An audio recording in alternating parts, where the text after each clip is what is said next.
जय बोलो देवादिदेव 1008 श्री भगवान महावीर स्वामी की जय जय जय। अहिंसा परमो धर्म की जय जय जय। परम पूज आचार्य गुरुवर श्री विद्यासागर जी महाराज की जय जय जय। परम पूज्य महामना मुनिराज प्रमाण सागर जी महाराज की, परम पूज्य रह सागर जी महाराज की।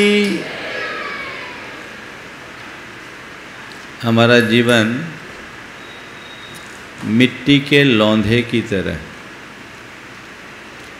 उससे मंगल कलश भी बनाया जा सकता है, तो शराब की कुल्हड़ भी। मिट्टी के साथ दोनों प्रकार की संभावनाएं हैं। जहाँ मिट्टी मंगल कलश का रूप धरकर पवित्र द्रव्यों से चर्चित होकर हमारे माथे की शोभा बनती है, तो वहीं शराब की कुल्हड़ को निंद दृष्टि से देखा जाता है। इस धरती पर दो तरह के लोग दिखाई पड़ते हैं। एक वे जिन्हें पूरे मानवता के आदर्श के रूप में देखा, जाना और पहचाना जाता है, तो दूसरे वे जिन्हें मानवता के कलंक के रूप से जाना जाता है। एक वे जिनका नाम स्मरण होते ही हमारे हृदय में श्रद्धा का भाव उमड़ता है, दूसरे वे जिनका नाम सुनते ही घृणा के भाव प्रकट हो जाते हैं। आखिर ऐसा क्यों? जन्म से तो किसी में कोई अंतर नहीं होता। जन्मना न तो किसी सज्जन के माथे पर तिलक लगा होता है और न ही किसी दुर्जन के सिर में सींग उगी होती है। होता है क्या? शक्ल से न कोई सज्जन होता है, न कोई दुर्जन होता है, लेकिन फिर भी इस धरती पर सज्जन और दुर्जन दोनों प्रकार के लोग पाए जाते हैं। मानसरोवर में हंस भी तैरता है तो बगुला भी। हंस अपनी धवलिमा से जहाँ मानसरोवर की शोभा बढ़ाता है, वहीं बगुला अपने कृत्यों से पूरे वातावरण को गंदा बनाता है। अब ये हमारे ऊपर है कि हम अपने जीवन को कैसा बनाते हैं। सच्चे अर्थों में देखा जाए तो जन्मना हम सबको एक समान सी शक्ति मिलती है, लेकिन उस शक्ति की अभिव्यक्ति मनुष्य अपनी सोच, प्रवृत्ति और व्यवहार के अनुसार करता है। आज भगवान का गर्भ कल्याणक हम आप मनाने जा रहे हैं। भगवान का गर्भावतरण हो गया, कल जन्म होगा। जिन भगवान की हम यहाँ पर आराधना कर रहे हैं, वे भी कभी हमारी तरह साधारण प्राणी थे, लेकिन आज उन्होंने अपने जीवन में वैशिष्ट्य को प्रकट कर लिया। आज वे हमारे पूज्य और आराध्य बन गए। हम आप साधारण प्राणी उनकी पूजा और उपासना करके अपने आप को धन्य और कृतार्थ महसूस कर रहे हैं। आखिर इसकी वजह क्या है? भगवान की भगवत्ता का मूल आधार क्या है और किसी साधारण प्राणी की साधारणता का आधार क्या है? सच्चे अर्थों में देखा जाए तो सब कुछ हमारी जीवन शैली पर निर्भर करता है। हमने कैसे जन्म लिया ये महत्वपूर्ण नहीं है। महत्वपूर्ण ये है कि हमने कैसा जीवन जिया। हमारे जीवन का निर्धारण कैसे होता है? आज प्रातःकाल भावना योग के क्रम में मैंने बताया था कि हमारे जीवन का निर्माण हमारे संस्कारों से होता है। संस्कारों के अनुरूप विचार होता है और विचार के अनुरूप आचार होता है और आचार के अनुरूप व्यवहार होता है। आज 4 बातों की चर्चा मैं आप सबसे करना चाहूँगा।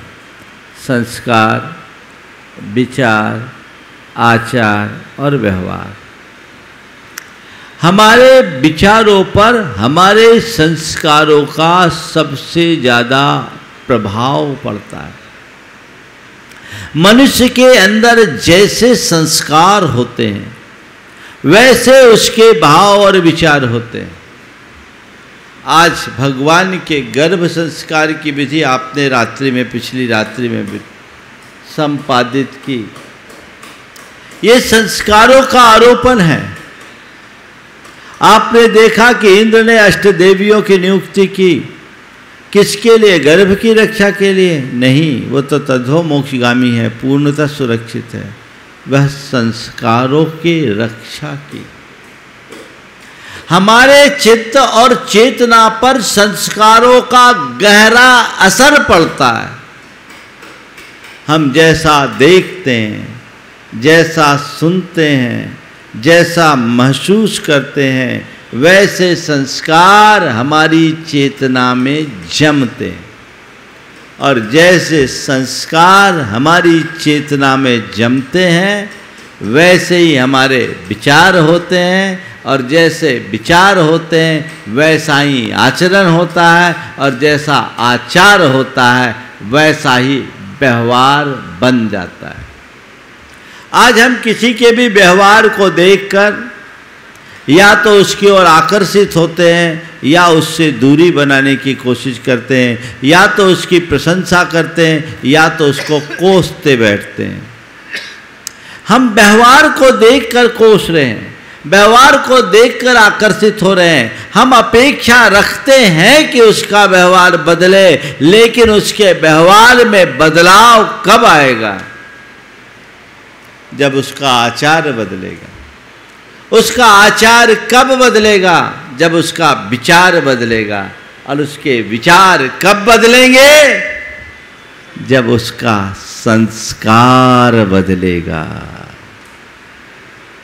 जड़ संस्कार है, और हमें संस्कारों पर ही सबसे ज्यादा फोकस रखना चाहिए। लेकिन आज के इस दौर में सबसे ज्यादा संस्कारों की उपेक्षा हो रही है, जिसे हमें सर्वाधिक प्रमुखता देनी चाहिए, उससे सबसे ज्यादा गौण किया जाने लगा है। संत कहते अपने संस्कारों को अक्षुण्ण रखो। और ये संस्कार भी 2 प्रकार के होते हैं, एक प्रवृत्ति मूलक संस्कार और दूसरे वृत्ति मूलक संस्कार। प्रवृत्ति मूलक जो संस्कार है वो हमारे आदतों में जुड़ जाते हैं, और वृत्ति मूलक संस्कार हमारे भाव धारा की अभिव्यक्ति के आधार बनते हैं। अंदर के जो संस्कार होते हैं वो वृत्ति के संस्कार हैं, जो हमारे संपूर्ण जीवन के नियंत्रक है, संचालक है। वो अंदर का संस्कार अगर बदल गया तो जीवन चमत्कृत हो गया। अपने चित्त और चेतना को हमें संस्कारित करने की जरूरत है। संस्कार तो उसमें पड़े हैं, पर कौन से संस्कार पड़े? उल्टे। जन्म जन्मांतरों के संस्कार हमारी चेतना में जमे, अपने आप को रागी द्वेषी मोही मानने के, कामी क्रोधी लोभी मान रखने के। और जब तक ये संस्कार हमारी चेतना में जमे रहेंगे, हमारे भाव और विचार भी वैसे ही बनेंगे। और जब तक भाव और विचार वैसे होंगे तो हमारा आचार और व्यवहार भी वैसा रहेगा ही रहेगा। बदलाव चाहते हो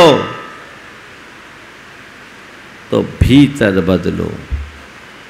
3 चीजें हैं, वृत्ति, प्रवृत्ति और परिणाम।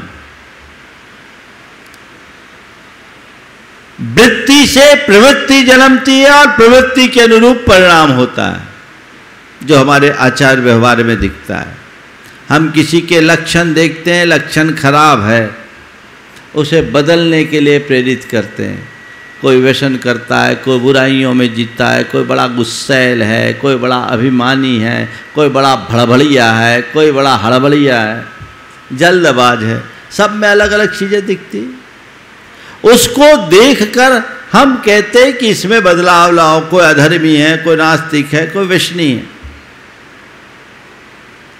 बदलाव की अपेक्षा लाते हैं और कई कई बार लोग एक दूसरे से प्रेरित होकर एक दूसरे के दबाव और प्रभाव में आकर अपनी किंचित प्रवृत्ति भी बदल देते हैं। प्रवृत्ति बदल गई। आप लोग जब से इंद्राणी बने, पात्र बने, आपकी प्रवृत्ति बदल गई। बदली कि नहीं बदली? अलग तरह के कपड़े पहनते थे, अब तो धोती दुपट्टा में ही रहना पड़ रहा है। 25 बार खाना खाते थे, अब तो नियम से खाना पड़ रहा है। जो कुछ भी खाते थे, अब तो वही जो शुद्ध खिलाया जा रहा है वही खाना पड़ रहा है।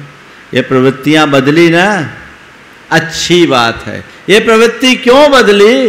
क्योंकि आपके अंदर अभिरुचि थी कि मुझे इस पंचकल्याणक में अपनी उत्कृष्टतम सहभागिता देनी है। अब प्रवृत्ति तो बदल गई और वृत्ति बदली नहीं। थोड़ा सा निमित्त आया, मन भड़क गया, तो क्या हुआ? वृत्ति नहीं बदली, सोच नहीं बदली, विचारधारा नहीं बदली, अंदर संयम, समता और सहनशीलता का भाव नहीं जगा, तो मेरे किए कराए पर पानी फिर गया। एक कोई निमित्त आया, मुझे गुस्सा आ गया, नुकसान किसका हुआ? किसका हुआ? हमारा हुआ ना। इसमें दोष नहीं है, ये स्वभाव है, क्योंकि अभी वृत्ति नहीं बदली है, केवल प्रवृत्ति बदली है। और जब तक वृत्ति के अभाव में हम केवल प्रवृत्ति बदलेंगे, हमारे साथ ऐसे ही घाटे का सौदा होगा।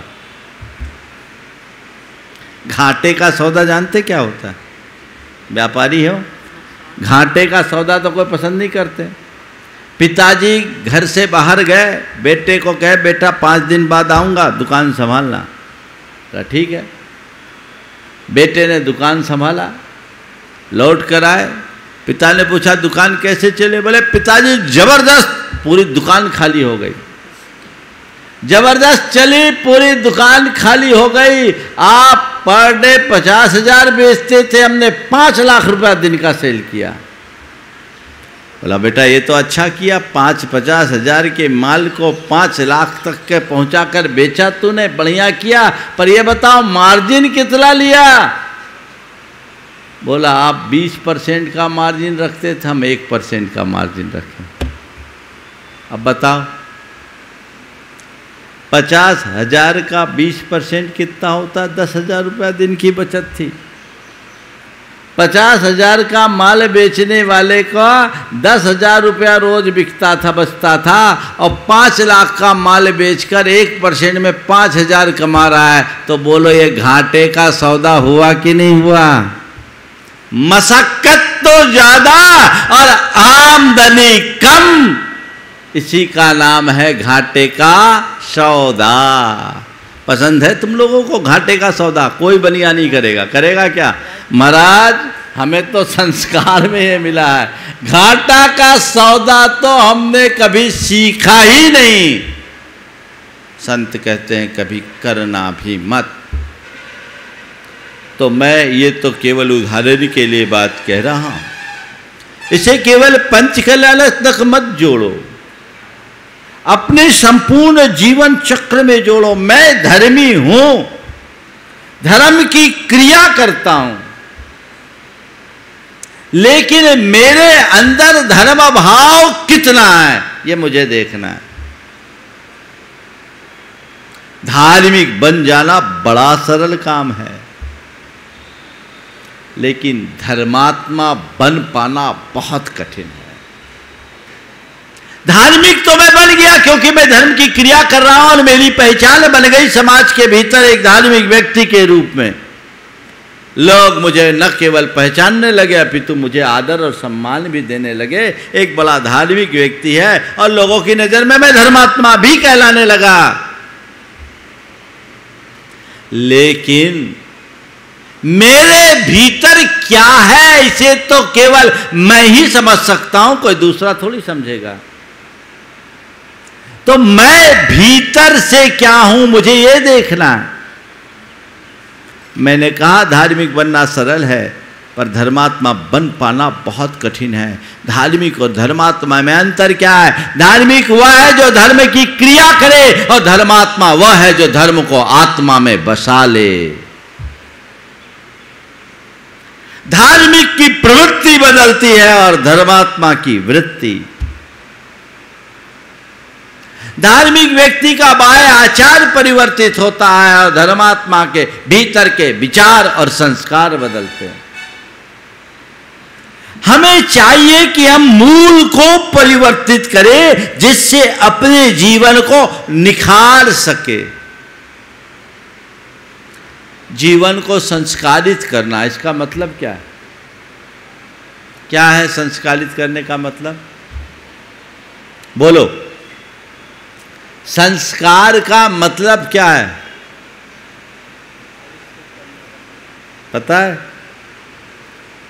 ये कोई एक रफ लकड़ी का टुकड़ा है। उस रफ लकड़ी के टुकड़े पर रंदा चलाकर, रेत पेपर चला चला कर चिकना करना और उसे चमका देना, इसका ही नाम तो संस्कार है। और क्या है? सम्यक कृति है। जो रफ था, जो रद्दी था, उसे उपयोगी बना देने का नाम संस्कार है। इसी तरह अपने अर्थहीन जीवन को मूल्य प्रदान कर देना ही संस्कार है। जीवन को अंदर से चमकाओ, जो अवांछित है उसे हटाओ और जो वांछनीय है उसे स्वीकार करो। इसका नाम है संस्कार। जो जो अंतर में संस्कार जमने लगते हैं हमारी चेतना परिष्कृत होती है और चेतना के परिष्कृत होते ही हमारे विचार, आचार और व्यवहार में मौलिक परिवर्तन दिखने लगता है। तो जड़ है संस्कार, हमें उन पर ध्यान देना है। और मैंने दोनों प्रकार के संस्कार की बात की, एक प्रवृत्ति और एक वृत्ति वाली। हम जैसे माहौल में रहते हैं वैसी हमारी आदत बन जाती है और जैसे चिंतन और सोच करते हैं वैसे अंदर के संस्कार जम जाते हैं। हमें दोनों स्तर पर अपने संस्कारों को ध्यान में रखना है। ऐसे लोगों की संगति से बचना है जिनका आचार व्यवहार हमारे अनुकूल नहीं है, जिनसे संसर्ग और सानिध्य में रहने से हमारे सोच का स्तर नीचे गिरता हो, जिससे हमारी प्रवृत्ति बिगड़ती हो, उनसे सुरक्षित दूरी रखना है। क्योंकि ये नीति है संसर्गजा दोष गुना भवंती। हमारे जीवन के दोष और गुण संसर्ग के अनुरूप होते हैं। हम जैसे लोगों के साथ होते हैं, जैसा जीवन जीते हैं, वैसा सारा का सारा संस्कार बन जाता है। उनमें बदलाव चाहिए, वो बदलाव बहुत जरूरी। तो हम ऐसे लोगों से बचे, पर आजकल इसे प्राय अनदेखा किया जा रहा है। कोई फर्क नहीं पड़ता, कोई कहाँ भी रह रहा है, कैसे भी रह रहा है, इन सब बातों का कोई ध्यान नहीं। और उसके कारण लोगों का चरित्र दिनों दिन गिर रहा है। चारित्रिक पतन बहुत तेजी से हो रहा है, प्रवृत्तियां बिगड़ रही है। हमारे परंपरागत जो सामाजिक मूल्य थे वे छिन्न भिन्न हो रहे हैं, जो घोर चिंताजनक है। इससे बचे, पर इसके साथ जो मूल है वह है हमारी वृत्ति, अंदर के मनोवृत्ति से जुड़ी हुई बातें, उसे बदलना। संस्कार को बदलने के लिए हमें एक लंबे अभ्यास की जरूरत है। हमें ऐसा साहित्य पढ़ना, सत्संग में रहना, नित्य अपनी आत्मा का चिंतन करना और थोड़ा स्वाध्याय करना इतना आवश्यक है जो हमारी मनोवृत्ति को बदले। कभी आप अपने मन का लेखा जोखा करने की कोशिश किए? बोलो। शायद नहीं। दूसरे को नापने तौलने की कोशिश तो हर मनुष्य कर लेता है, लेकिन मैं कितने गहरे पानी में हूं, इसे नापने की कभी कोशिश किए? मैं भीतर से कैसा हूं? एकदम दूध का धुला। मानते तो सब ऐसे ही हैं, है ना? भगवान करे आप एकदम दूध के धुले ही बन जाओ। मैं तो यही प्रार्थना करता हूँ, भावना भाता हूँ, पर किसी के कहने से कोई दूध का धुला नहीं होता। भीतर की जो वास्तविकता है वह केवल और केवल वास्तविकता होती है, उसमें बदलाव होना चाहिए। अपने संस्कारों को बदले। जीवन की धारा में परिवर्तन तभी आएगा और तभी हम सच्चे अर्थों में अपने जीवन का रस ले पाएंगे। तो हमारे अंदर अच्छे संस्कार कैसे जाए? जब हम नित्य वैसी भावना भाएं। आज अंतर्राष्ट्रीय योग दिवस है। मैं संस्कारों को संबद्ध करके भावना योग की बात कर रहा हूं। जो आप होना चाहते हैं वैसे संस्कार अपनी चेतना में डालिए, जो आपके जीवन को संभाल पाएगा। आध्यात्मिक संस्कार से अपने आप को ओतप्रोत करना है तो हर पल ये महसूस कीजिए कि इसमें शुद्ध बुद्ध चैतन्य आत्मा हूं। हमने सुना है आचार्य कुंद कुंद की मां जब अपने बच्चे को लोरियां सुनाती थी, पल्ले में झुलाती थी, तो उसके लिए बोलती थी शुद्धोषि बुद्धोषि निरंजनोषि संसार माया विनर्गतोषि। तुम शुद्ध हो, बुद्ध हो, निरंजन हो, इस संसार की माया से रहित हो। एक मां अपने गोद में खेलने और पलने में झूलने वाले बच्चे को ये संस्कार दे रही है। यही संस्कार वृत्ति का परिवर्तन करता है और चेतना का परिष्कार। उसका ही ये परिणाम था कि वो बेटा अध्यात्म का प्रवर्तक आचार्य कुंद कुंद बन गया, जिसे भगवान महावीर गौतम स्वामी के बाद याद किया जाता है। मंगलम भगवान वीरो, मंगलम गौतमोगनी, मंगलम कुंद कुंदाद्यो, जैन धर्मोस्तु मंगलम। अब हमारे लिए तो कोई माँ नहीं है जो अब ये लोरी सुनाए। हमने तो बहुत सारी लोरियां सुन रखी है और क्या क्या पता हमने क्या क्या किया और क्या क्या हमारे भीतर घट रहा है। अब लोरी नहीं है, छोरी भले मिल जाए। ये चक्कर है। इससे बचने के लिए हमें खुद को अपने संस्कार बदलने को संकल्पित होना होगा और उसके लिए हमें कुछ ऐसे शब्दों को गूंथ कर अपनी चेतना में पिरोना होगा जो हमारी सोच को बदल सके।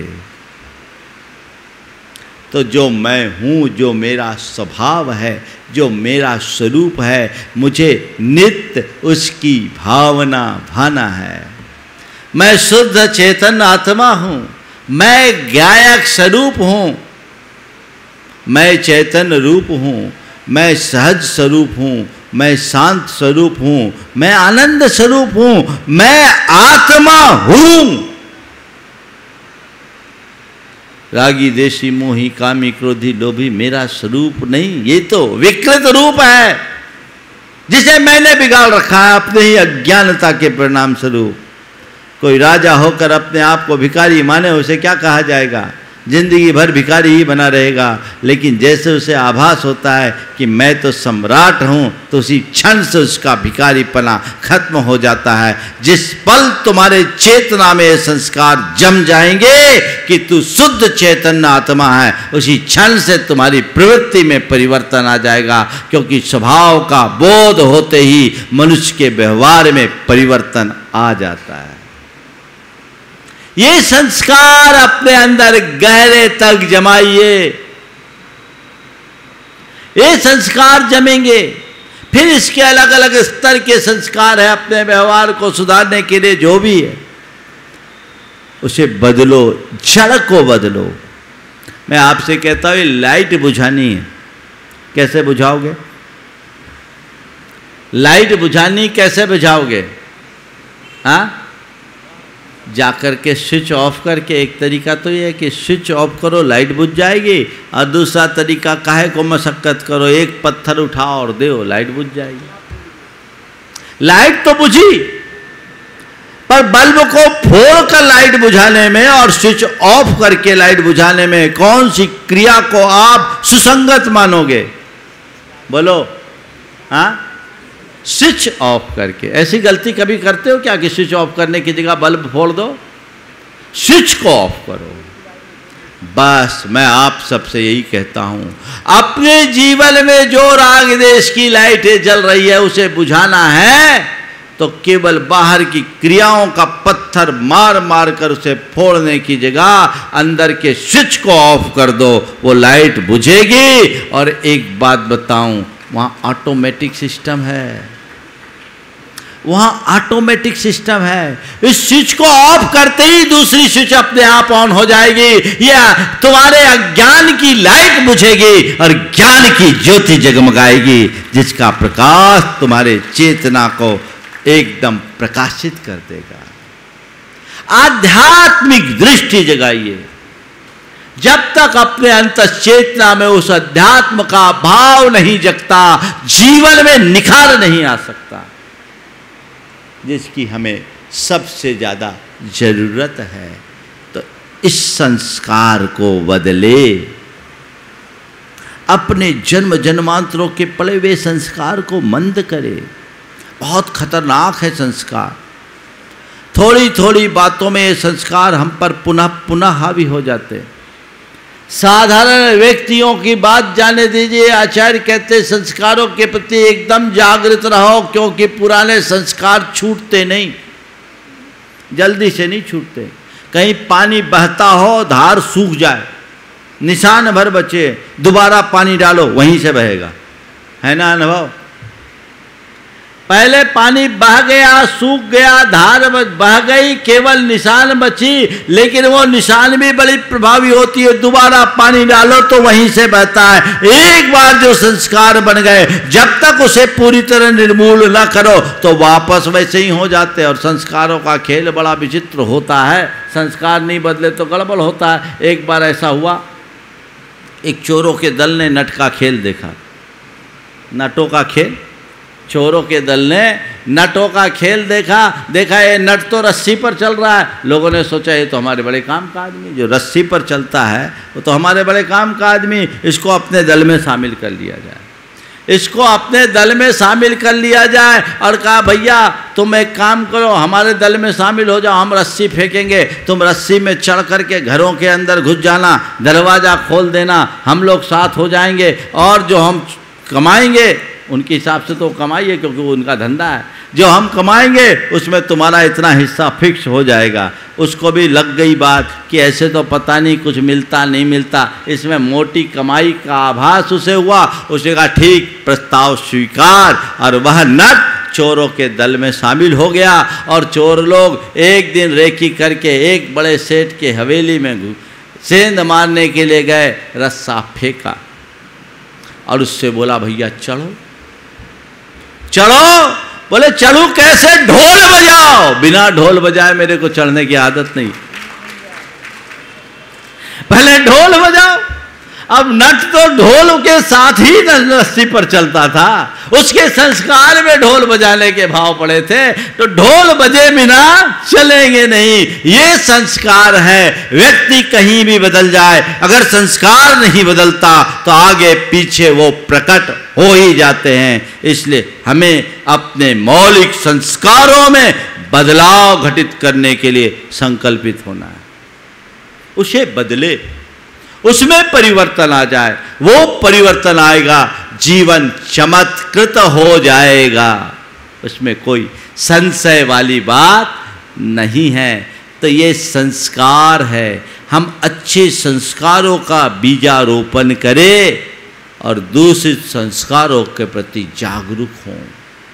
जितने जितने अच्छे संस्कारों का आरोपण होगा, दूषित संस्कार अपने आप समाप्त होते जाएंगे। एक बात बोलूं, जिस धरती पर हमेशा बीज बोया जाता है, फसल उगाते रहते हैं, उस धरती में खरपतवार कम होते हैं, गाजर घास नहीं होती। लेकिन जो परत पड़ी हुई जमीन होती है, उसमें तो गाजर घासों का अंबार लगता है। तो अपने चित्त की भूमि को संस्कारों के द्वारा जोतते रहो, तो कभी भी बुराइयों के खरपतवार नहीं उगेंगे, विकारों की गाजर घास नहीं पनपेगी। और उसे तुम छोड़ दिए तो फिर तो उस पूरे के पूरी धरती पर केवल वही और केवल वही दिखाई पड़ेंगे। भीतर देखो क्या कुछ है। मैंने संस्कारों का बीजारोपण किया है या वह खरपतवार से अटी पड़ी है। चित्त भूमि का अंतर विश्लेषण करके देखे, वो बदल जाए तो हमारा जीवन बदल जाए, हमारा जीवन धन्य हो जाए। ये पुरुषार्थ हमें करना है। तो ऐसे संस्कारों का बीजारोपण कैसे होगा?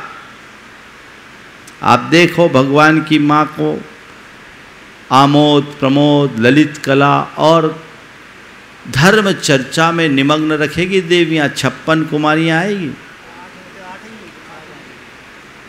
56 कुमारियाँ अभी आएगी, स्वर्ग से आएगी, टाइम पर आएगी, है ना। अब वो ये सब क्यों? क्योंकि उनकी चेतना में अच्छे संस्कार बने रहे। मैं आप सबसे यही कहूँगा, अपनी चेतना को परिष्कृत रखना चाहते हो, थोड़ा स्वाध्याय करना शुरू करो, जिससे तुम्हें अध्यात्म की दिशा मिले, आध्यात्मिक प्रेरणा मिले। अभी क्या है, 24 घंटा नकारात्मक बातें ही हावी होती है। सुबह उठते हो, मोबाइल उठाते हो, देखते हो किसी का कोई मैसेज तो नहीं आया, सोशल मीडिया में उलझ जाते हो, अखबार खोल करके बैठ जाते हो, टीवी खोल करके बैठ जाते हो। क्या मिलता है? 3 मरे 13 घायल, और क्या? यही ना, सारी नकारात्मकताएं भरती। उस नकारात्मकता के संस्कार का कुपरिणाम ये होता है कि तुम्हारे हृदय में भय, चिंता, संताप और अवसाद की भावनाएं उभरने लगती है।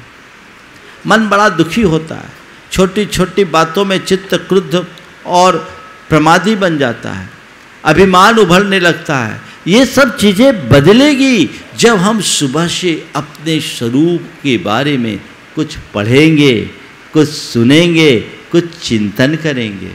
है ऐसी खुराक? देखिए बंधुओं, स्वाध्याय मन की खुराक है। जैसे अपने तन को पुष्ट रखने के लिए तन को खुराक देनी पड़ती कि नहीं देनी पड़ती? हाँ, अगर शरीर को खुराक नहीं मिले तो ढीला हो जाता है। अब धीरे धीरे 1 घंटा और लग जाए तो आप लोग की बैटरी डाउन दिखने लगेगी, तुरंत चाहिए पड़ेगा। यहाँ से छूटते ही वहाँ टूटते हो, है ना? सही है, बिल्कुल टूटते हो। क्यों? अब ये शरीर है, अन्न का कीड़ा है, तन के लिए तन की खुराक जरूरी है। तो जितनी तन को पुष्ट रखने के लिए खुराक चाहिए, वैसे ही मन को मस्त रखने के लिए भी मन की खुराक चाहिए। मन को क्या खुराक देते हो आप? एक बात और बोलूं, कदाचित तन को खुराक न मिले तो उतना खतरा नहीं है। कदाचित तन को खुराक न मिले तो उतना खतरा नहीं, क्योंकि तन को खुराक न मिलने पर तन सुस्त हो जाता है, लेकिन मन को खुराक न मिलने पर मन भ्रष्ट हो जाता है। भ्रष्ट हो जाएगा, इधर उधर भागेगा, गलत जगह चला जाएगा। रोटी नहीं मिले तो कुत्ता मल खाने लग जाता है। ऐसे ही मन को अच्छी खुराक न मिले तो विषयों में लग जाता है। सुस्त तन से खतरा नहीं, भ्रष्ट मन से खतरा है। तो मेरा मन भ्रष्ट न हो, इसलिए सुबह से उसको हाई डोज दे दो, पेट भर दो, मन मस्त बना रहेगा। मन की खुराक है स्वाध्याय, मन की खुराक है सत्संग, मन की खुराक है स्वात्म चिंतन। इससे ऊर्जा से भरिए। देखिए हमारे भावधारा में कितना बड़ा बदलाव आएगा। संस्कार बदलेंगे, भाव विचार बदलेंगे, भाव विचार बदलेगा तो आचार बदलेगा, आचार बदलेगा व्यवहार बदलेगा। यही तो चाहिए। बदलना चाहते हो कि नहीं? बोले महाराज आप तो ऐसा आशीर्वाद दो हम जैसे वैसे ही रहे, हमारे प्रति लोगों का एटीट्यूड बदल जाए।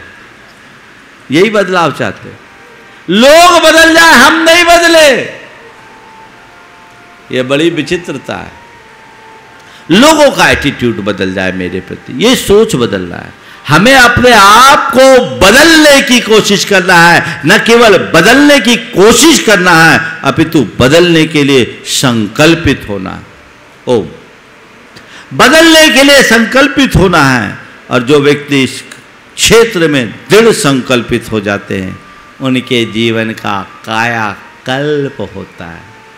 इस पंचकलालक प्रतिष्ठा महोत्सव में आप सबसे मैं यही कहूँगा, कुछ बदले या ना बदले, सोच बदल दो। इसे अपने जीवन की टर्निंग पॉइंट बना लो। अगर ये घट गया तो जिन क्षुद्र बातों के पीछे तुम परेशान होते हुए सब तुम्हारे लिए अर्थहीन हो जाएंगे और तुम्हारा जीवन मूल्यवान बन जाएगा। पर यह पहल तुम्हें खुद से करनी होगी, कोई दूसरा नहीं करेगा। लेकिन क्या बताऊं, सब लोग घोर तंद्रा में जी रहे हैं, सब स्टेटस को मेंटेन रखने वाले लोग हैं। महाराज आप तो आशीर्वाद दो, ढेर सारी परेशानियां गिनाएंगे, ये हो रहा वो हो रहा हो रहा है। बदलो बदलो नहीं महाराज, आप आशीर्वाद दो अच्छे से कट जाए। क्या कटेगी? अरे जिंदगी काटनी है कि जीनी है? बोलो, जिंदगी काटनी है कि जीनी है? क्यों विमल जी? जीनी है। अब जी रहे हो कि काट रहे हो? जी रहे, मजा ही मजा। जी रहे तो मजा और काट रहे तो बोझ। जीवन को बोझ मत बनाइए, बोध के साथ जीवन जिए, जो हर पल जीवन का रस दे सके, जीवन का मजा हो सके। बाकी लोग तो बस वो मजा नहीं, सजा की तरह जी रहे हैं। ऐसा कोई मतलब नहीं। काटना नहीं है, जीना है, होश के साथ जीना है, जागृति के साथ जीना है। कई कई लोगों के जीवन में ऐसी घोर तंद्रा होती कि क्या बताऊं। एक युवक बहुत खुश था, बहुत प्रसन्न था, बहुत जोर जोर से हंस रहा था। उसकी प्रसन्नता को देखकर एक ने पूछा, क्या बात है भाई, आज इतने खुश क्यों? बोले क्या बताओ, आज हिसाब पूरा हो गया। इतने खुश क्यों? बोले आज हिसाब पूरा हो गया। बोले क्या हो गया? बोले हम जुड़वा भाई, हम जुड़वा भाई, अभी तक उपद्रव मेरा भाई करता था, पिटता मैं था। अभी तक जुड़वा भाई सकल एक सी उपद्रव वो करता था, पिटता मैं था, तो आज खुश क्यों हो रहे? बोले आज हिसाब चुकता हो गया, आज हिसाब चुकता हो गया। बोले क्या हो गया? बोला मरा मैं, दफनाया उसे गया। मरा मैं, दफनाया उसे गया। अरे भैया तुम मर गया तो बोल क्यों रहा है? बोल कौन रहा है? जिसे अपने जिंदे होने का भी एहसास नहीं, उससे बड़ा बेहोश और कौन है? जिस व्यक्ति को अपनी सुध बुध नहीं, वास्तव में वो जीते हुए भी मरे जैसा है। संस्कार को बदलना है तो संस्कार से विचार, विचार से आचार और आचार से व्यवहार तक की यात्रा हम सबको करनी है और अपने जीवन में उस पवित्रता को उद्घाटित करनी है जिससे हम अपने जीवन को कृतार्थ कर सके, अपने जीवन को धन्य बना सके।